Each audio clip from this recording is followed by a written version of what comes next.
what are we doing? Well, you see, that's the important thing, is we let our left brain get into the act and say, what are we doing? We let our intellect, not just our imagination, but our intellect get in and say, what are we doing? Well, we finally got around to thinking we have a pretty good way of defining, of stating what we're doing. And that is that we as humans, and let's take the simple ratio of here we are now, and we are focused our attention in time-space, and we are very much, say, if you were watching this particular film, you would be focused your attention here.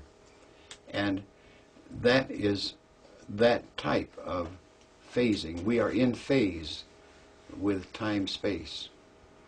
Now, if you don't look away from the TV or something and are thinking about what you will do tomorrow morning when you get up, you are a little bit out of phase because you're not concerned with this here now. You are thinking and doing nothing but thinking. And when you do that, then you're a little bit out of phase with time-space.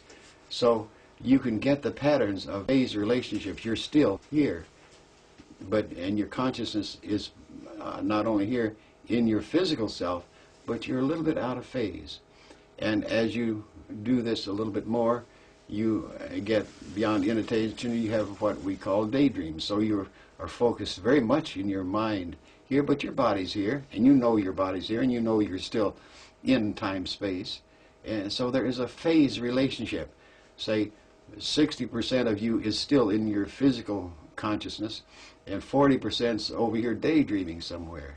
And if you move it a little bit more, you get into such things as out-of-control phasing that are caused by alcohol, for example, and you're drunk, or drugs, and you're all on some drug high. And it's all uncontrolled, though. It's tremendously uncontrolled. And you can't start it, stop it, but you're out of control, but you're out of phase. So you are perceiving two things at once, the out-of-control stuff here, and you have physical matter. And there begins the other very serious question, is that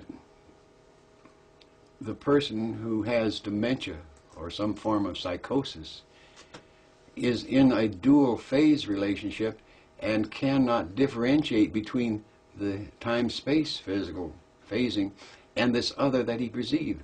So he sees little men and he hears voices and all kinds of things that are coming to him from this other phase relationship, and he can't explain. And so he tries to mix the two to the degree that they are both the same thing when they're really not the same thing. So he goes into a mental hospital, or they give him drugs like beta blockers to stop this other phasing. So if you think of that moving onward out through there, you can see what I mean by phasing.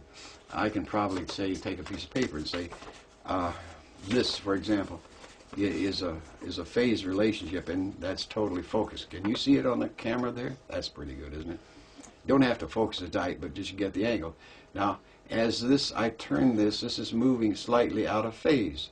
So you have difficulty seeing the print more and more until this way it's very narrow. You could not even define what that is. It's just a line there.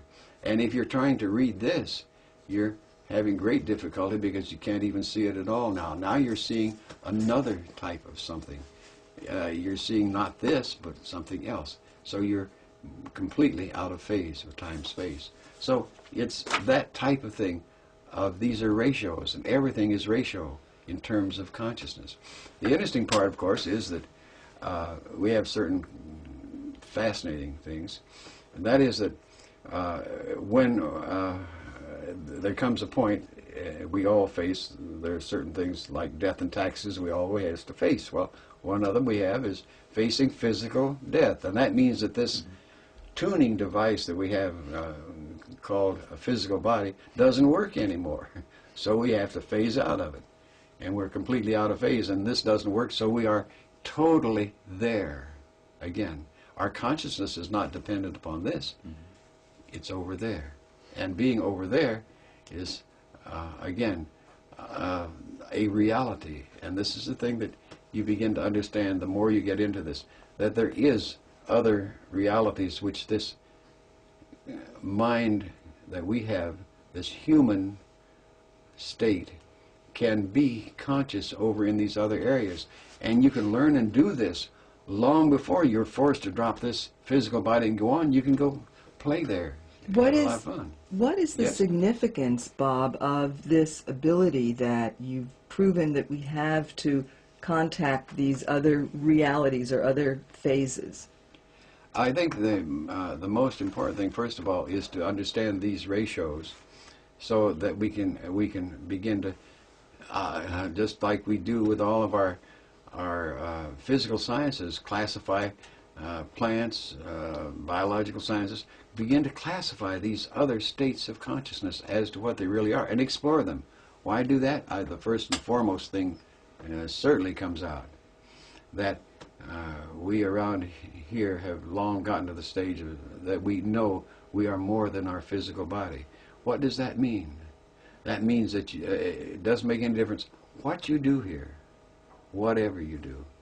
And this is contrary to a lot of belief systems, no doubt about that.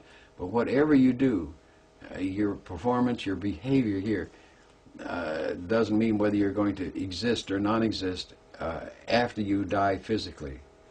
You can be a wonderful saint, or you can be the cruelest person you can think of, but you're still going to survive physical death. That's an automatic thing. And this process lets you begin to know that. Not believe it, but know it. And there's a great difference between believing and knowing, a huge difference. You can listen to me and say, I believe you. But if I give you the tools so that you can find this out and say, oh yes, now I know it, think of the wonderful freedom that it would give you to know that you survived death. Not believe it, but know it. Look how that would affect your life, that if you know that you survived physical death. This is one of the things that's very common in the use of Hemisync. Eventually, people get to that knowing stage. They know that they survived physical death. It's great stuff. Because that lets you play here, that lets you live that much more fully, simply because that thing that's controlled you so much in your life, the fear of death, no longer exists. Bob, given what you've been saying, what is the purpose of our playing here? What are we here for? Well, that's absurdly easy. And I say absurd because it's so apparent once you begin to look at it with what I call a different overview, from another perspective. Look at it. It's best described as you come here as a vortex of energy, and I might add as an alien to this Earth life system. You don't belong here, so you try to change it. Humans try to change it. They don't like the way trees are planted, so they plant them in rows when this system says do it this way, and they want a nice tree. That's typical of humankind. But why do we come to this thing we call the Earth and live on Earth and be human?